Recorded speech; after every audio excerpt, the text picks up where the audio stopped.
Good evening and welcome. It's Friday, it's 8 o'clock, and that means it's time for Buster's Virtual Jazz Club. That's right, we're live to infinity and beyond, live streaming on YouTube, live on this Friday. And I hope you've had a great week. I've got a lovely guest on tonight, as always. But before we get to that, I'd just like to say a big thank you to all my regular patrons who subscribe through my Patreon channel. And also to everyone who makes a donation on PayPal. It means a lot and it's been a massive help this year. And thank you for all your lovely messages that you send me. Don't forget to visit the website, and that's the link down there, busterbirch.co.uk Virtual Jazz Club, where you can watch all of the past shows and see who my upcoming guests will be. And I've got a few, the next few weeks are all booked up, so you can look on there now and see who's coming up. So, on to tonight's show. My guest this evening has been a prominent figure on the UK jazz scene since 2000. She's well known and admired for her melodic, full-toned saxophone playing, winning the British Jazz Awards for Best Tenor Saxophonist on numerous occasions, and appearing as a nominee in the Rising Star category of the Downbeat Critics Poll for baritone sax in 2018 and 2019. Born in Suffolk, she studied classical piano and clarinet before discovering jazz and switching to the tenor sax, a choice inspired by Dexter Gordon and Sonny Rollins. Her career took off when she was asked to join Humphrey Lyttelton's band, with whom she toured the UK and Europe for 4 years. During this period, she also worked hard to establish her own quintet, touring the festival and club circuit and recording the first of 7 albums as leader. Very quickly, she began appearing as a soloist, working alongside musicians such as John and Jackie Dankworth, Ken Peplowski, Alan Barnes, Tina May, Nicky Isles, Esther Miller, Jeremy Pelt, Howard Olden, Scott Hamilton, Warren Vacher, Scott Robinson and Harry Allen. Highlights of this period include the Ginza Festival in Tokyo, the Cape Town International Jazz Festival and the Singapore International Jazz Festival. More recent work has involved larger ensembles, and she was delighted to be part of the Guy Barker Big Band performance at the BBC Proms. She has also played with Robert Fowler's Jerry Mulligan Concert Band, Steve Waterman's Big Band, the Stan Tracy Big Band and the Ronnie Scott's Jazz Orchestra. Most recently, she has been working with her own quartet, which features Nicky Isles, Dave Green and Steve Brown, and we're going to hear some of that tonight. She has also recently recorded a new trio album with bassist Simon Thorpe and guitarist Colin Oxley. Again, we're going to get a taste of that. Aside from her own projects, Karen is also very excited to be part of the Nicky Isles Jazz Orchestra, recently launched to a packed audience at the Vortex. And we saw a little clip of that when Nicky was on the show, one of my earlier guests. So do check that out. And I'm pleased to say she's here with us now, live on YouTube. Ladies and gentlemen, please welcome the very wonderful Karen Sharp. Hello, Karen. Hello, good evening, Buster. How are you? Thank you for joining us, and thanks for giving up your evening and your time and sharing your music with us. I'm looking forward to playing these records. You've given us some great tracks. It's absolutely beautiful music. It's really nice to play these tracks on the show tonight. How have you been? It's been a funny year, hasn't it? And I usually start by asking, what you've been up to, and whether you lost a lot of work. Was there any things kind of in the pipeline when the lockdown first happened? It's actually a year now since we've been locked down, isn't it? Or in this situation, no gigs, no work. But some people are you writing? Have you managed to do any recording? Or are you painting the skirting boards still? Or I know you do a bit of that. Mainly painting, yeah. I don't know. It's been a funny year. It hasn't been all bad. It's been quite nice just to stop driving for a while, and so I don't know. I've been teaching, and I'm really, really grateful. I've got some amazing students. So Zoom, is that on Zoom? Yeah. And I do some work for the county big band, which has been really, really nice. And yeah, the kids are amazing. They're so resilient. So that's been great fun. I have been writing a bit, mainly, well, I don't know, bits and pieces. I've been listening more to classical music, which was my first sort of thing, really. As a weird teenager, that was all I listened to. Do you still play any of that as for fun, or do you only get for fun? Yeah, I mean, nobody would want to hear it. It's sort of, I'm sure they would. I was much better when I was a teenager, but yeah, so I've been listening to lots of classical music and writing a bit of choral stuff, and Lovely. Just enjoying the time really, and knowing that there's no pressure. Yeah, I Been, know what you mean. been Yeah. nice. Yeah, and music's always there for you, isn't it? And that's the thing. That's, you can always come back to it, and it's always there. And sometimes when as professional musicians, and it becomes your job, it becomes a kind of bit of a different thing sometimes, doesn't it? And so it's nice just to go back to enjoying music just for the pure pleasure of enjoying it, without the sort of pressure of having to, That's it. do it as your job, which is Sure. it's just slightly different, isn't it? Kind of experience that you have with it. Yeah, and it took a few weeks to settle into the sort of lockdown back a year ago, and it just seemed to have got really busier and busier. I mean, I don't know how I fitted gigs in before. Yeah. So now I'm really busy. Bits of teaching, bits of the odd workshop. Actually, I did some nice ones last week. So Online again. No, this actually, I went down to Devon last week to do one for the Devon Youth Jazz. Fantastic. The kids there, and it was on YouTube, but the band was live. Oh, I see. Yeah, like We a were being stream. Yeah. filmed. Yeah, so that was really nice. And a few things like that have cropped up. So I've been you sort of suddenly find yourself really busy, but your sense of time is different. So now I expect to have time in the day to sit and read my book or have a do cup the of crossword. tea. Yeah. Yeah. I can't possibly go and do a workshop. The afternoon play doesn't finish till then. Yeah. Yeah, exactly. So it's funny how it changes, and I don't mind. I mean, it'll come back in whatever form. It may be different, but I have missed out. I mean, I think you said you had Nikki on early on. Yeah. On these shows. Yeah. And so it was the beginning of her tour was due to start as lockdown kicked in. It literally came at the time that she just set the gigs up. I think they did the Vortex, didn't you? And that's right. We played a clip of that on Nikki's show, so if you want to go back and check that out, folks. But and then there was a whole bunch of gigs lined up, and that all just fell through, didn't it? Yeah. The first gig was so close that we'd even arranged where to meet for the pickup, for the driving bit. So it's a shame, and then we missed a few quartet gigs and stuff, but it's fine. They'll come back. I'm quite optimistic. Yeah, me too. I think it's going to be different, but I think we'll get back there. Yeah. But that's the thing. Jazz has kind of like put up with a lot, hasn't it, over the years? It never kind of quite, we never stop, do we? Just keep going. No. I mean, it's been an interesting watching, what different people do online. Lots of gigs coming up. I did play one gig at the 606 with the trio, which was back in early February, which was really nice. So nice to play. February this year? Yes. Sorry, I don't even know what year we're on now. Yeah. Because they've been streaming, haven't they? Been doing live. Right. Was that one of the live streams, the Saturday night thing? Yeah, they've been great, those. They've got a good sound system there as well, haven't they? A good mix and everything. We had a great time. We really did. It was so nice to play. And actually the same, the three of us also did. We happened to do three outdoor gigs last September. So we've done quite well out of it, really, considering. So this is your new band, the trio with Colin and Simon. Yeah. Well, we're going to play a bit of that.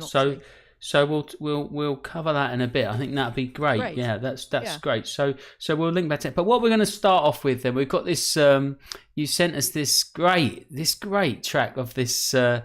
How did this band come together? It's the Alan Barnes, Dave O'Higgins, and the sax section. And it's just this kind of all-star jazz lineup of it's essentially kind of 5 saxophones and a rhythm section. Is that it? Yeah. Is that how it works? Yeah, it was amazing. It was so much fun. It's too much fun. We did about 3 gigs, and I mean it's quite hard to get because it's a big band. Financially, it's quite hard to get the work. But the music is so nice to play. I mean, it swings like the clappers. Absolutely brilliant. Yeah. So we recorded it in Dave's attic studio. Oh, right. All squashed up. Dave's been on the show as well, folks. We played some footage from his attic studio, so people can check that out if they want to have a look. I can't imagine. Yeah, it's not the biggest studio, but he's got a great sound, hasn't he? It's really he's doing great things with that studio. Yeah, it was really nice. It was good fun, and a nice mix of tunes. It was nice to be on baritone. Right. I enjoyed that. So Yeah, I have to say, Karen, your baritone playing is just sublime. You're one of my favourite baritone players. thanks. You've got this incredible sound, and you get this lovely light sort of swinging sound to it. Who's your main person for baritone that you like? I'm a massive fan of Scott Robinson. Right. Who, although, you know, he plays all the saxes and he plays everything really. He plays trumpet as well. But I love his baritone playing in the Brookmeyer recording he did. And he does that chair with Maria Schneider as well. So right. he's fab. I mean, of course the usual ones. Pepper Adams is he's up there. That's who I'd have gone for. Yeah, but good. Yeah. Yeah. And is that something you've always done, the baritone, or was it a point where you switched, or did it come very naturally, or you just pick the thing up and blow it, or did you have to? I mean, I know these things. I'm being sort of slightly, ridiculous. It takes years of practice. Of course it does, but but sometimes people switch, don't they? Having done saxophone, it's not like you played the saxophone before you played the baritone. It's a very different instrument now. It's quite a different beast, isn't it? Or do you it is. I wouldn't have chosen it, but Humph, it was part of the thing about joining his band. He wanted me to double on tenor and baritone, so I had to go and buy one. So I went and they're very expensive, aren't they? Well, they are, but I got quite a bargain. And I picked up this horn on eBay, and it was a con crossbar, which is what I wanted.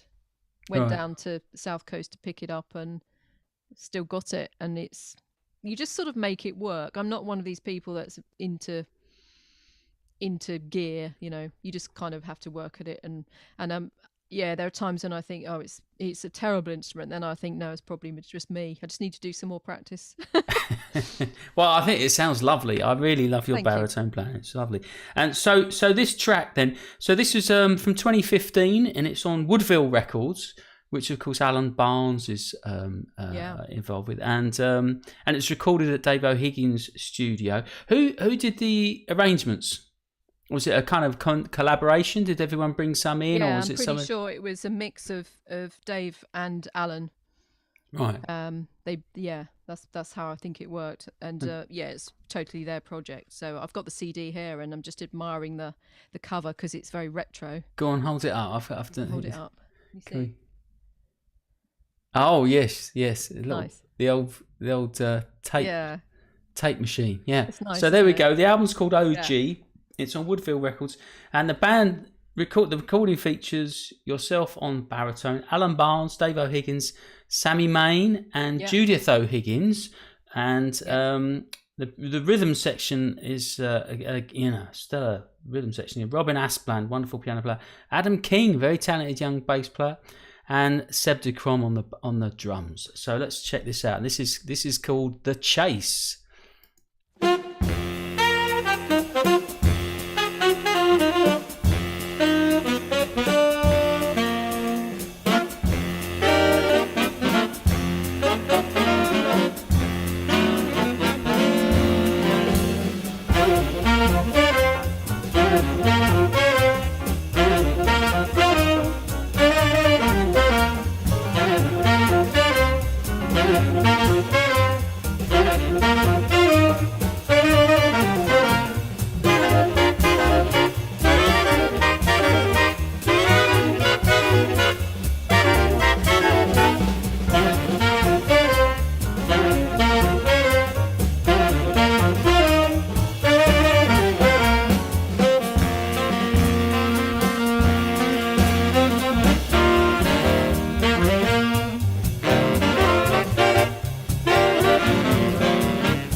Yeah, that was a swinging opener for you, ladies and gentlemen, and that featured my guest, Karen Sharp, on the baritone sax, alongside a fantastic lineup: Alan Barnes, Dave O'Higgins, Sammy Main, Judith O'Higgins, Robin Aspland, Adam King, and Sebastian DeCrom on the drums. Great. I mean, it's just like that band. It's a shame they couldn't, that should be touring all over the world, that band. That's I know. That's such a lovely track. And we were just chatting there as well about arranging. And and I'll just have to say hello to a few people in a second as well. But so this idea, so what you've essentially got is 5 saxophones and a rhythm section. Now, some people will know, if they're familiar with big band music, what's common in big bands and that sort of style as well, that real swing style, is when we get what you call a soli section, yeah. And it's like where all the saxophones all play in harmony but all together. And we were just saying about we were chatting about when you arrange something like that, it sounds like it started as an improvised solo, which then got kind of harmonized out. So absolutely, yeah. I think a few of the tracks on this album were arranged in that way. So there was a solo taken from, the original, and then Dave or Alan has scored it out for. Oh, so the solo is off of a previous recording, not by the Dave or Alan or someone whoever arranged it. I see, right? Yeah, because they could have just done it themselves as well, couldn't they? I should imagine. Yeah. I mean, it's a nice effect, and it's just reminiscent, like you say, of that big band style. Oh, I love it. I love playing soli sections. Yeah. They really swing, don't they? Yeah. They're also really hard, so I know. We have done. We've got to practice. It's a roast up for the read. It's a tough read, isn't it? Reading all that. Yeah. I think a lot of people don't realise, professional jazz musicians. So, you have to be able to read really well to be able to play. If you're going to do stuff like that, certainly, of course, it's not just turn up and make it up. So, well, look, let's say hello. We've got a lovely bunch of people who are in the chat box, so forgive me, folks. I didn't mean to ignore you there. I just didn't have the window open. I just switched it on. So I'm going to say hello to Peter Gore. Good evening, and Dave Griffiths. Hello, mate. How you doing? Glad to see you on here. Pete Gibbs is in as well, and Steve Clark is enjoying his Malbec and single malt chaser. Oh, he's doubling down tonight. And yes, whiskey chaser with the wine. That's doing it in style. Wow. John Quinn's in the house. Hi, John, and he's on the John. Malbec. And Jacob Mumford says hello. Steve says Peter. Mary Proudluck. Hello, Mary. How are you? And Brian weighs in and he says, full of ideas, not just technique. Yes, indeed. Yeah. So, well, there we go. Nice to see you guys. Thanks for joining us. If you've got any questions, keep them to yourself. No, do put them in the chat box, and I'll ask Karen if you've got any particular questions for Karen there. So I mean, that kind of straight ahead swinging, band, you can't beat it, can you, for the sound? But I know that also a big part of what you do is writing your own music and playing your own music. And I thought perhaps we're going to play we're going to play something from your quartet. But before we do that, perhaps you could just enlighten us a little bit about how you got started with music, how you got, found your way into this business, and were you from a musical family? Did you, were you at music college, and was it that kind of route, or was it something else? Yeah, it was music college as a composer, but I don't come from a musical family. Although, I mean, in that none of them play. Right. But they appreciate it. Yeah, I think if my dad played sax, he'd probably be a bit like Ben Webster. He's that kind. He's got lots of music in him. Right. But he's never played. And he's like, he'll pick up a guitar or a mouth organ and just play it. Wow. Yeah. So he has got, he's got something. But it was just me, piano lessons, and then, music college as a composer. And so you studied as a composer. That's interesting. Yeah. Where was that at? Yeah, Royal Northern. Right. In Manchester. Cool. Yeah. And I think I know I struggled and I got through it, but I got through it with the help of kind of taking up the sax and, getting out and playing. And I joined a soul band, and I found that kind of, I needed to play, and I didn't know it at the time, but I kind of got there, and it was very, very dry, So it could be quite an academic pursuit, can't it? Composition in certain kind of institutions, as it were. And I can imagine. It was a great course, and it was. I think. It's a long time ago now. It's the dark ages. I think it was. I was a very young 18-year-old. Right. And I think if I did it now, it'd be amazing. But I think I was perhaps too young to just study composition. I went through the motions and did it and got the degree. And came out as a sort of beginner sax player. So really. You took up the sax while you were there to get some more playing in, and then was it straight into? You said you were doing some soul bands. Was there any jazz going on in the college and things like that? Did you get involved with that, or was it just more? Was it all? Did all that happen after? It was bits and pieces, but this is back in the day when, all there were Jamie Aebersold play-alongs on cassette tape or it's easy to forget, isn't it? I'm really old. Yeah, well, me too. Yeah, and there was only kind of one jazz degree course at Leeds, famously, wasn't there? For a long time before most of the institutions didn't do it. They've been doing it for a while now, but yeah, it's easy to, and this is pre-internet, so it's easy to kind of forget how you could end up in a bit of a wilderness, wouldn't you? If you didn't have that somebody to show you stuff or somebody to, switch the light on for you. Absolutely. But I must say, I think there was it was good because we had a few albums, it was a group of friends and you really got to know the albums. Right, yeah. You sort of jammed on these, along with these Aebersold things, play-alongs and cassette tapes, and then you find you've all learned it in different key when you turn up for the rehearsal because everyone's machine runs at a different speed. The number of times that happened to me, it was ridiculous.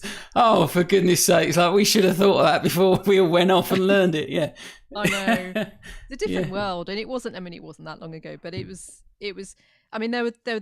I think we had a couple of jazz workshops. There was a big band, which was part of the college, and I was in the sort of the junior version of it, I suppose you could call it.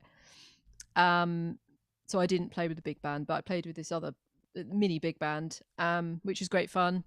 But you're getting exposed to lots of different stuff by the sounds of it as well. And that's, meeting other musicians and just, I remember that feeling of just being completely overwhelmed at how much new music I was getting exposed to and things you just didn't even know that existed, and that's quite an amazing feeling, isn't it, as well? Yeah, it can be quite inspiring. If it's not too overwhelming, it's like a bit like that, isn't it? Sometimes you feel like as long as you can keep up with it, yeah, absolutely. And there's a lot going on. There was a lot of music to go and see. I used to go to the Malt Shovels and Band on the Wall. I used to go and watch Nicky and Steve Brown and wow, Matt Miles, Mike Gorman, Mike Outram, all these names. Ian Dixon was around. Yeah. These people weren't at college, but they were sort of playing in Manchester, in and around Manchester, and I used to go and watch with friends, and I was just amazed how they played so together, and it was just brilliant. Loved it. So that inspired you to want to do it and play that music. Yeah, great. Yeah. And so then, so what was the? I know you. Maybe perhaps pre-Humph, was there any sort of like catalysts there any particular moments or people, or is it just the kind of gradual kind of process? I think it just sort of crept up on me. I was as a sort of teenager, I played piano a lot. I played ragtime loads, and I knew about basic harmony. I had a really good school teacher who, whilst I wasn't playing jazz, he was playing jazz, and he used to sort of give me written solos to play, and so it was kind of in there, but it was and waiting to come out. It came out gradually. I got to hear Dexter Gordon and started transcribing, and quite a few years later, having gone back to Suffolk, I then moved to London and started doing the terrifying thing you have to do of sitting in and going to jam sessions, which I hated. I don't think anyone enjoys that, do they? Really? I don't know. I don't know, but it was. I absolutely. I remember the first time I played in London, and it was absolutely. I was like, I'm in London. I was in the Far East End. Nobody knew I was there, but I was still terrified. Yeah. I bet you played great. Well, I'm sure it was. Well, obviously you've certainly put the time and work and effort in, because it's amazing to hear you play now and hear what you're doing and all this great music you're creating. And so perhaps briefly then, there was this time with Humph, and that kind of opened a lot of things up for you as well, wasn't it? And you mentioned you got the gig on the baritone, but you were playing tenor at the time then as well. Yeah, so it was mainly tenor. But it was just he wanted me to double because Kathy Stobart had done that. Right. So I took over from her. Yeah, it's just I was just really lucky. I was in the right place at the right time, and she was retiring because of the driving. Yeah, it's pretty she brutal. Lived in Somerset, and it was she was still driving all over the place. Well, that band played everywhere, didn't it? Really up and down the country, Yeah, so she was amazing. I was just very lucky to.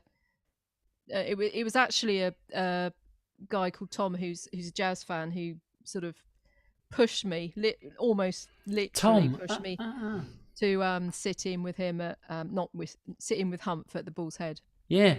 Oh yeah, of course. That's how it happened, and then yeah. I can see that. Yeah, he's a lovely chap, isn't he, Tom? Yeah, well, he did the same for Joe. So, and of course, that's where we met many years ago. And when Joe joined the band, and then I think that's when I first heard you play there. Certainly the first time I heard your baritone. Anyway, I remember that would have been at the Bull's Head. Yeah. Yeah. Wow. So, and what we're going to play now? You've got this fantastic quartet now that you're working with, and producing these great albums. Is it how many albums is it with that 3? Is it, or 2 or 3? Two. It's 2. Yeah, we just did our last one was about 3 years ago, but last year was our 10th anniversary as a band. It's a great quartet. Yeah, it's been amazing. Really, we have a great time. I'm very lucky to play with them regularly. And so we should just mention this. So this is the band it's Nicky Isles on piano. That's right. And Dave Green on the bass and Steve Brown on the drums. Yeah. And those two together, I mean, they're just like, fish and chips, aren't they? They're just, do you know what I mean? Like, they just absolutely, they fit so perfectly, but they've also worked together so well. And of course with Nicky as well. I mean, she's a wonderful. I mean, goes way back. She knows Steve from, when I used to go and watch them. Exactly. Yeah, so exactly. Yeah, and you can't get past that, can you? I mean, you can have like brilliant musicians, but it's them hundreds of hours on the stage playing together that really make that type. Particularly, I think with rhythm sections. Yeah, that's really the key, isn't it? Yeah, absolutely, I agree. So, well, look, let's play a bit. Let's play some music. Okay. So this is a track called "The Dolphin," and this is your first album with that quartet. That's right. From 2011. That's right. Yeah, a long time ago. The album's called Spirit, and it features a mixture of standards and some compositions as well. And this is a tune. Did you say Stan Getz played this a lot? Yeah, he recorded this. This is one of I still play this whenever I can. Yeah. Louis Zecker wrote it, but Stan Getz famously recorded it, and his album was called The Dolphin. The Dolphin. But it hasn't been recorded very much. I wasn't. I'm not familiar. I must admit. Yeah, great. Okay, well, let's check this out, folks, and we'll be back after this. Dolphin.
enjoying the show, I just want to take a moment to tell you about a new way that you can help support me do this, and that is through patreon.com. That's right, I've got an account now, so the link's below here, patreon.com Buster Birch, and if you go along to there, you can now make donations by Visa credit card, so you don't have to use PayPal if you don't want to do that. And the advantage of Patreon is that once you do it once, it will automatically deduct on a per show basis. So instead of having to fill in the forms every week, if you want to make a regular donation, then that will just automatically deduct straight to your credit card each per show. And that is hugely helpful to me because it means I know that I've got a certain amount coming in every time I do a show, and that really helps me plan ahead and keeps the viable sustainability of the show going. There's 2 levels of sponsorship. There's my silver and gold membership. All of my Patreon supporters will get a big thank you personally from me live on the show, and the gold member sponsors will get an additional Spotify playlist which will be sent to you each week.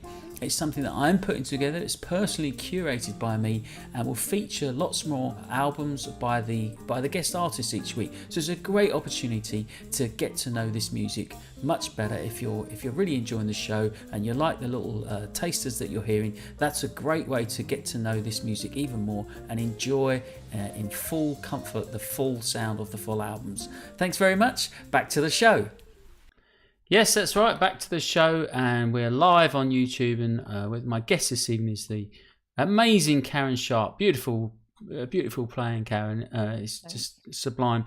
And we get some lovely comments there. So to say hello to a few people that have joined us. Tony Mills, hello mate. How are you doing? Sarah Thomas is enjoying the music. What a gorgeous session tonight. That's lovely. And somebody else who's not got their name says it's sublime, and they saw you with Alan Bars in Mill Hill. Paul Dinage is in. Hi Paul, hope you're doing all right. Do I hear a little bit of Joe Henderson, he says. And yeah, I think quite possibly. Thanks. Yeah, Karen? Well, I would like to think, I don't know, I love Joe Henderson's playing. I've listened to a lot of him, so yeah, who I knows? can. Yeah, I guess a little bit of it kind of comes through, doesn't it? Yeah, and so folks, this is the quartet. Karen's, Yep. is it a co-led thing? It doesn't, because it's not listed as your band. And I guess you're being very polite about these sort of things. But is it a collaborate? Would you describe it as a kind of co-collaboration? I mean, ultimately somebody's got to do all the boring bits like the emails and all that, haven't they? I suppose it's probably mostly me. Right. Yeah. I'm the one who'll get the set together, and I mean we all sort of suggest tunes and things like that, but I'll generally get the set together and then drop it on the floor and get in a muddle. You know, I'm terrible with I need a librarian. But yeah, I mean we're all good friends, so there's always, you know, if there's an issue we'll all deal with it. And yeah, I'm sure it's a lovely team to work with. I mean, not only sublime, fantastic musicians, but really nice folk, aren't they? All of them, every single one. I bet you have well, we saw some pictures there of you on the road enjoying your lunch and dinner and wine and beer and things like that. So that also some of you sweeping up backstage. Did I send you those? Did you? Well, there was one or two. Only a couple. I know you've got a great library of photographs of you pushing brooms. You've got a bit of a thing about it, haven't you? I've got a massive thing, about sweeping. But what's this one called? Yeah, we were just chatting off air. Karen was telling me about how she likes the big brooms. So you see them backstage, don't you? Yeah, quite often. Yeah. In some of the theatre, well, they're not. It depends how nice the venue is, really, isn't it? Some of them you think, it could do with a sweep up in here, but sometimes you play the art centres and the theatres. They tend to have one of those big brooms, don't they, with the big white, and so you like to have a go on that, don't you? Yeah, usually in my, if I'm dressed up, ready to play, just before I go on. Just before, there you go, folks. So if you're wondering what Karen's doing backstage just before she comes out to play all this lovely, sublime, deeply beautiful music, you can now picture this image. She's messing about with a big broom behind the curtains. And I was telling Karen about how I used to have a Saturday job, and I used to have to do the scissor mop, which is even big. It's you do that and it goes out, and you can do about 12-foot radius. And doing the whole of the upstairs of the warehouse, there we go, folks. Well, if you ever see a scissor mop, but be careful, Karen, because they're pretty they can fold up and catch your finger in it. I remember I've sworn at one or two in my day. So Brilliant. Anyway, well, let's talk about jazz. Yeah, we've got that was what I was going to ask you about, composing and writing. Now, I know you do a lot of writing and composing, and this is something that's come up on the show quite a bit, because just, perhaps we could explain for the audience. There's different kind of types of composing, I guess you could say. I think, and I think with a lot of jazz musicians, if you've got a band that you're writing for, that you well, I guess I should ask, but I mean, it's fairly common for people to, when you're composing, you're thinking of the person who's going to play it. And is that something that you find? Do you write for that band and for those musicians? Absolutely, yes. I mean, I think it's, I started writing. I mean, I did it at college, but I was writing what I call squeaky gate modern music that was too dense to play. But once I started doing jazz gigs and joined Humph, he wanted me to. He was pushing me all the time. It's like prodding me, And at the time, I was sort of, get off, just let me play. But he got me writing, and it was great. And so writing for the 7 or 8 piece band was a fantastic opportunity. Getting experience, knowing that it was all going to get played in concerts, because we were working all the time. So that was where I sort of got into it. And then, of course, writing for specific musicians. And then I think I just, with my smaller bands, my quintet or whatever, it wasn't so much writing. I mean, I did a few originals, but it was more arranging and, working out a nice arrangement of a standard or whatever. So I sort of started at that point, and I'm still quite reticent to play my tunes. If I have a gig, I'd much rather play everyone else's tunes. Is that because you just think, I don't like it, it's like, is it a bit like a bit of that? It's too close. Yeah, I'm happy to record them, but then that's because they're out there then, and it's fine. Oh, that's interesting. I don't know. I think it's a sort of ongoing thing, and it will come and go. Do you find when you write, is it something comes to you, go, I've got to get that down? Is it more of that, or is it like, or do you have to sort of force yourself to do it sometimes and say, right, I've got to write something, I'm going to sit and do that, or is it? It's probably a bit of both, to be honest, but mainly it's just sitting down and getting on with it. It's hard work, and it's exactly. I think, I mean, I learned at college, you can't wait for inspiration to strike. Really, you just got to. I had to turn up every week with something new, and you just have to sit down and get on with it. But so it's good training being at college and doing that. That's the craft, isn't it, of being a composer? I think that people don't quite always appreciate that you're absolutely right. It is work, and if you want to be good at it, like everything, you got to work at it. We can inspiration comes and goes, but you still need the craft of even because anyone can have an idea, but you've got to turn that idea into a piece that works. That's another whole thing altogether, isn't it? That's another process. Yeah, absolutely. I mean, I studied for a bit, the sort of big band stuff. I went through. Well, I got into Brookmeyer probably about 12 years ago. Right. Brookmeyer and Vince Mendoza and then Maria Schneider and kind of. And I think I love learning, and I love looking at scores, and I'm never going to be a big band writer, but I'm interested in it. I'm interested in the writing, and so if I'm sitting there playing in a big band, I love to listen to like the backing figures. Just listening to what they've done. Yeah. So I have to really make myself focus on playing my part. Sometimes because I'm so busy listening and admiring, and people like Mark Nightingale. I mean, he wrote that fantastic album for Alan, the plus 11. Right. And the writing absolutely lovely. I just love it, and and Nikki's writing, her big band is fantastic, isn't it? I mean, what a great voice she's got for the big band, arranging and a sound as well. She's got that. Yeah. Well, look, let's play a bit more music. So we're going to play another track now. Where Yeah, we played the Dolphin, didn't we? Crikey. Yeah, so we've got this. We've got the second album now. So we're going to play something from the second album with the same quartet. So it's Nicky Arles on the piano, Dave Green on the bass, Steve Brown on the drums, and this is a tune called Terminus, and the album's called The Sun and the Moon and You, and it's from 2018. And is this one of your tunes? Is this? Yes, it is. So this is one of your original compositions, and this album's got a few more kind of originals in it, hasn't it? So let's listen to a bit of that, and then we'll come back and chat some more about that. Fantastic. This is Terminus.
Beautiful, yes, and that is, of course, my guest Karen Sharp on the tenor saxophone there with a great quartet. So do check out those records, and if you want to see all of Karen's discography, it's on her website, and I've got the link below. So if you go into the description below, I've put the link to Karen's website, so you can find out more about those. And if you happen to be one of my patrons on Patreon, you'll be getting a link to Spotify playlists very soon, coming your way. So sorry, we were just talking about arranging there, weren't we? Yeah, it's great. It's lovely to hear what you're doing with these great lineups you're working with. Some amazing musicians, and your playing is really just spot on, Karen. You just get this lovely mix of real swinging playing when you want to, but this lovely sort of tenderness that we just heard there, and combined with your own original compositions as well. I think it's absolutely first class. Thank you. And all those awards are very well deserved. And so what we're going to play now, what I was going to ask you next is actually the link here is about working with other musicians as well, because of course you don't just have your own band, you play in quite a lot of other projects with other musicians, and I was wondering if you find, like, when you work with different musicians, do you find it brings out a different side of your playing, or is it the repertoire, or is it the people you play with, or sometimes sometimes different combinations work differently? Because I know you've got this new trio now with guitar, haven't you? So you've got guitar and double bass, and sonically that's quite a different thing to the standard, piano, bass, drums, rhythm section, which obviously you're very, very used to and comfortable with. So do you find that you play differently in that situation? And if so, is it something that's a conscious decision, like to put yourself in that scenario to see what happens, or do these things just, how did that project come about? Is that something that just, kind of... I've known Simon, well, both of them for years, Simon and Colin, and I think, if I remember, it was very, very, very casual, and Simon just said, we did a gig. I think I booked them because I love both their playing. We just had a one-off gig, a trio gig that came up so I think it might have been in Derby. And on the back of that, I think it was Simon who suggested, come round to my house and we'll record some stuff. Lovely, yeah. And it was very, very casual. He's a fantastic musician, and he's really good at recording, so he got great sound. I mean, it's... Yeah, so we weren't expecting to put it out, but we decided we would because it came out so well. So, so this was a very kind of informal session then that you just recorded. It was very. I mean, it was. We had a couple of days. We sort of met one day. We all brought tunes in, and then the next day we just recorded them all. I mean, I was reading off concert lead sheets that various people have brought in and scribbles, and. Oh, how does that go? But actually it was lovely. It was so relaxed. It really made a difference. It was a lovely thing to do. We felt great on the day. We had a really good time. And I just think it clicked. Comes across. Yeah. Yeah. So, I mean, in that context, I don't know if I play any different or not.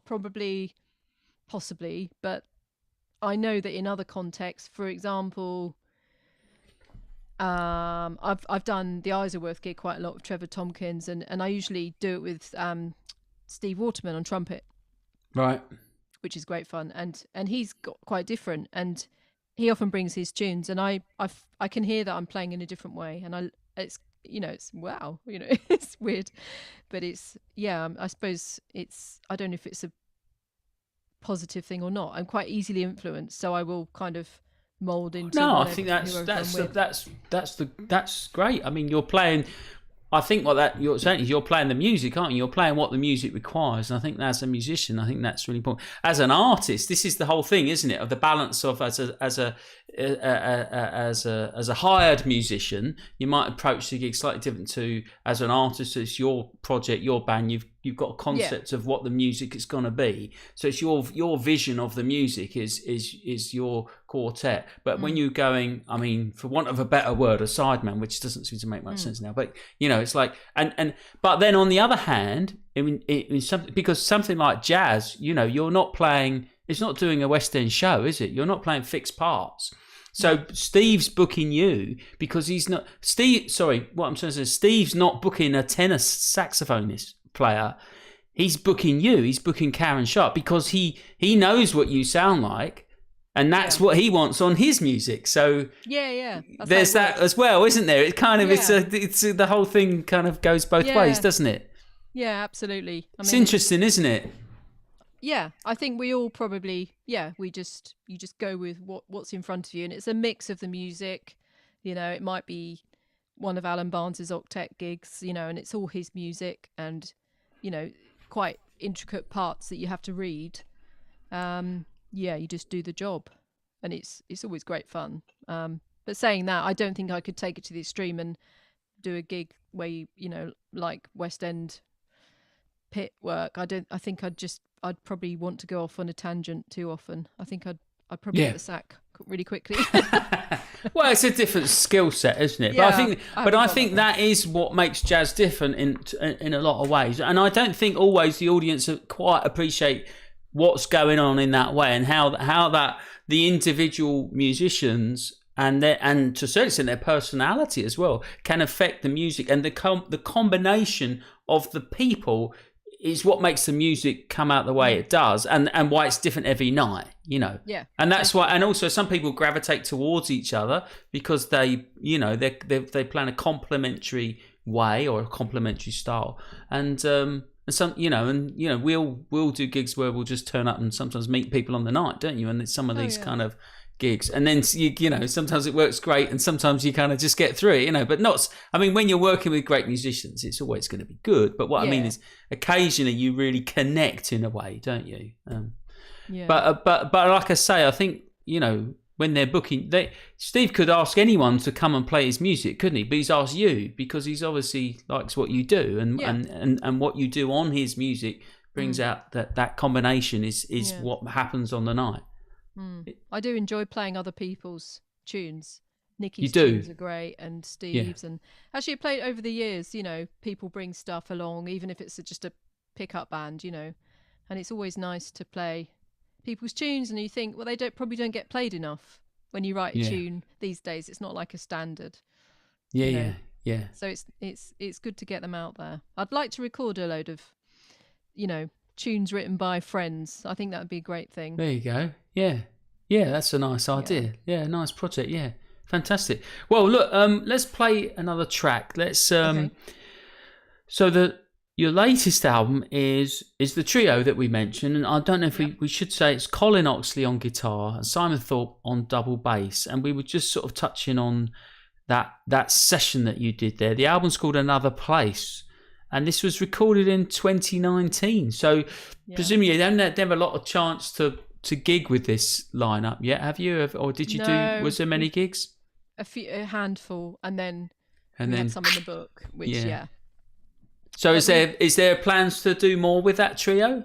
Yeah, of course. Yeah, we will. We'll see what comes up. I mean, we did the 6, which was nice, and Oh, sorry, you said that. That was the live stream thing you did in February. Yeah, okay, and that's on the 606 website. That'll be, won't it? If people want to check that out, that's up there somewhere or wherever people can find that. Yeah, I would have thought so. Yeah, So we'll see what happens. I mean, it's a great thing. It's because it's nice because it's different from the quartet, and you know, it's more portable, which is important. Yeah.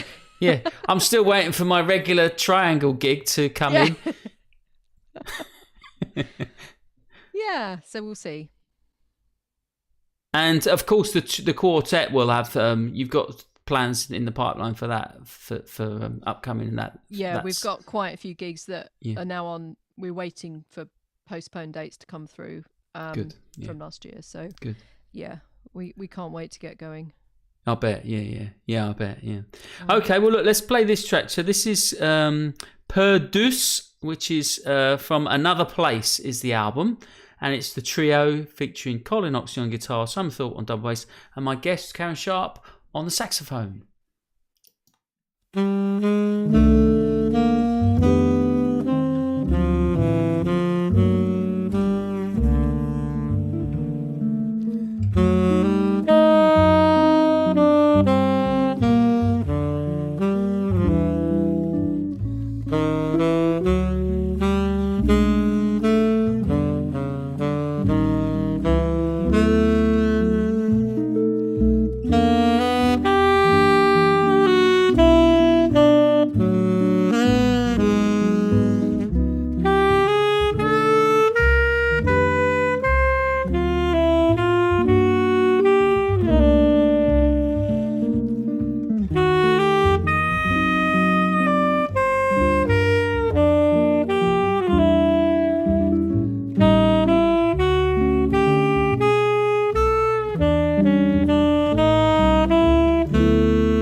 Beautiful. And that was my guest, Karen Sharp, on the saxophone with her trio. And the album is called Another Place. And if you want to hear more of that, that's on her website. So you can they download the tracks there, Karen, or can they? No, they have to buy the album.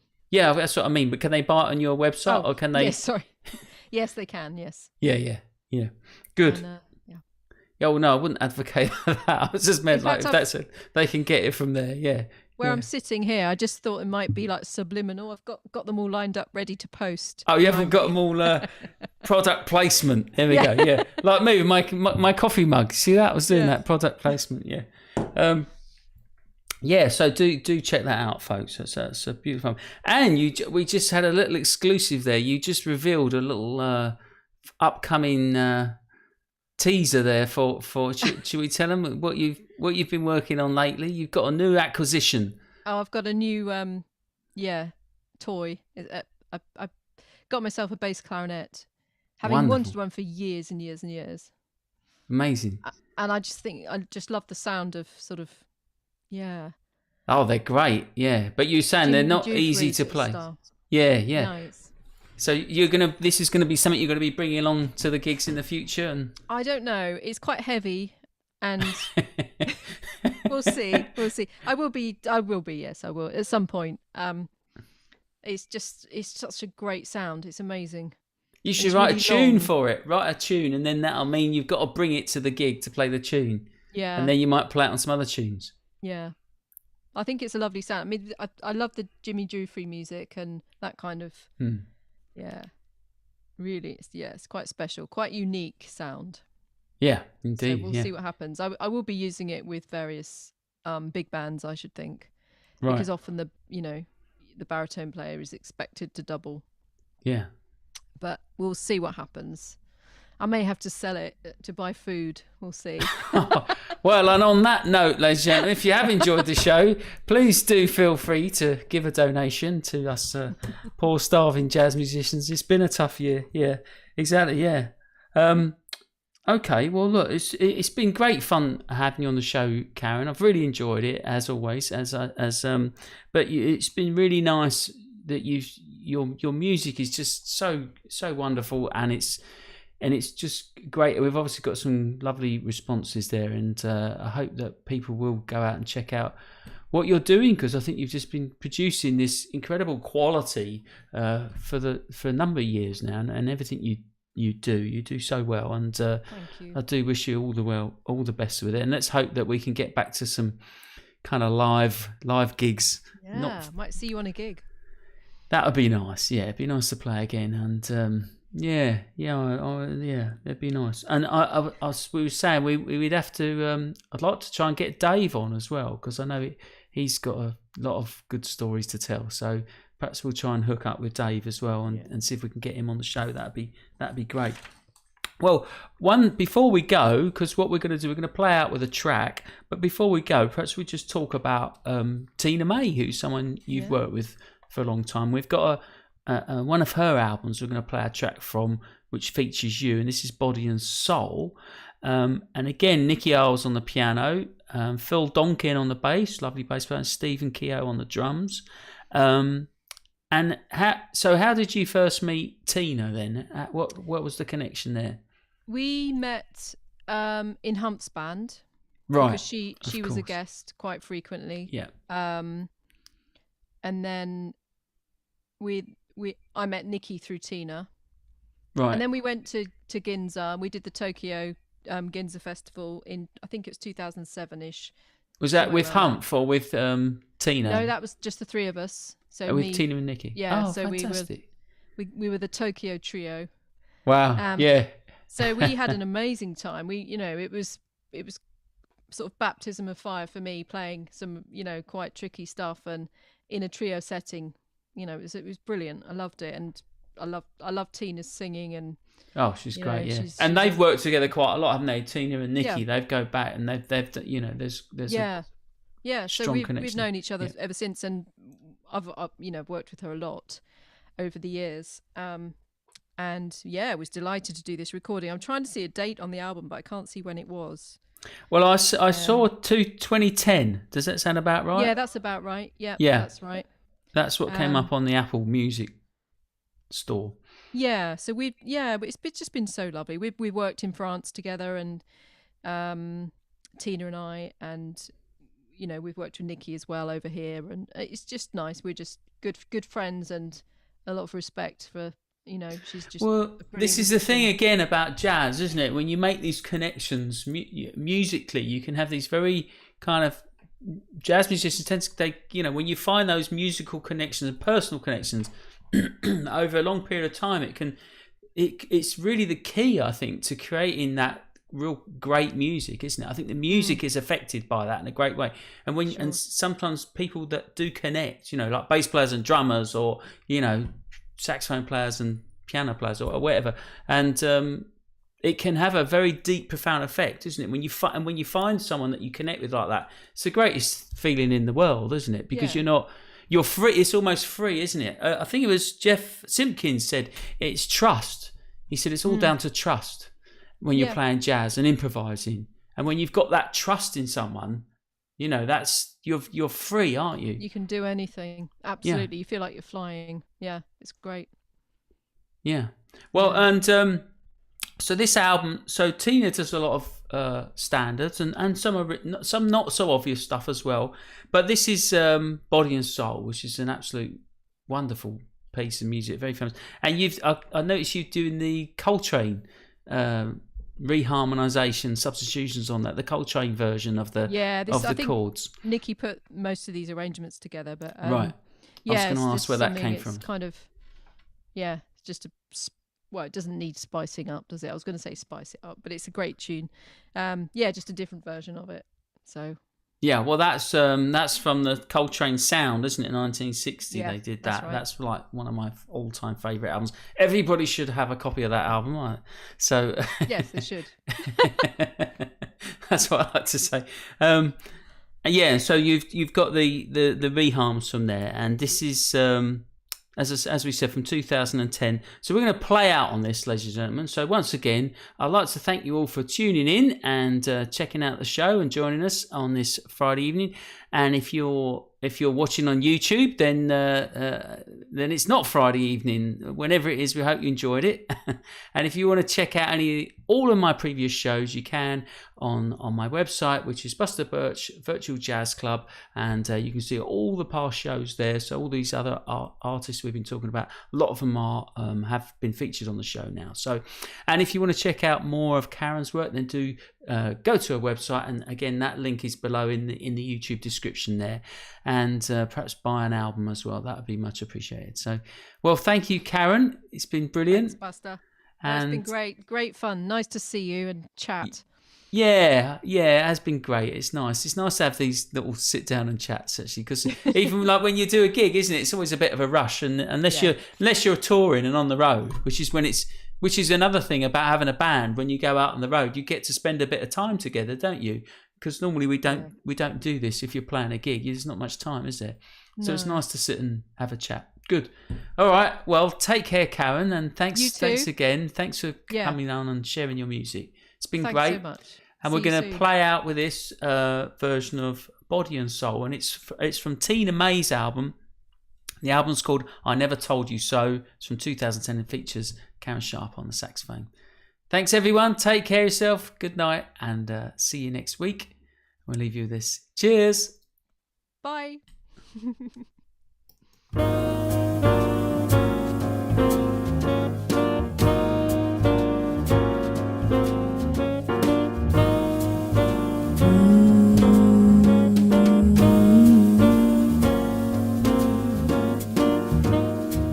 My days are sad and lonely. For you I cry, for you dear only. Why haven't you seen it? I'm all for you, body and soul. I seem to spend my days in longing, wondering why it's me you are wronging. I tell you I mean it. I'm all for you, body and soul. I can't believe it. I find it awfully hard to conceive that you would throw away romance. Are you pretending? It just feels like the ending, unless you give me one more chance to prove, dear, my life one hell you are making. You know I'm yours, ripe for the taking. I gladly surrender myself to you, body and soul.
days are sad and lonely. For you I cry, you dear only. Why haven't you seen it? I'm all for you, body and soul. I seem to spend my days in longing, wondering why it's me you are wronging. Oh, I tell you that I mean it. I'm all for you, body and soul. I can't believe it. I find it so hard to conceive that you would throw away our romance. Are you pretending? It just feels like the ending, unless you give me one more chance to prove, dear, my life one hell you are making. You know I'm yours and I'm right for the taking. I would gladly surrender myself to you, but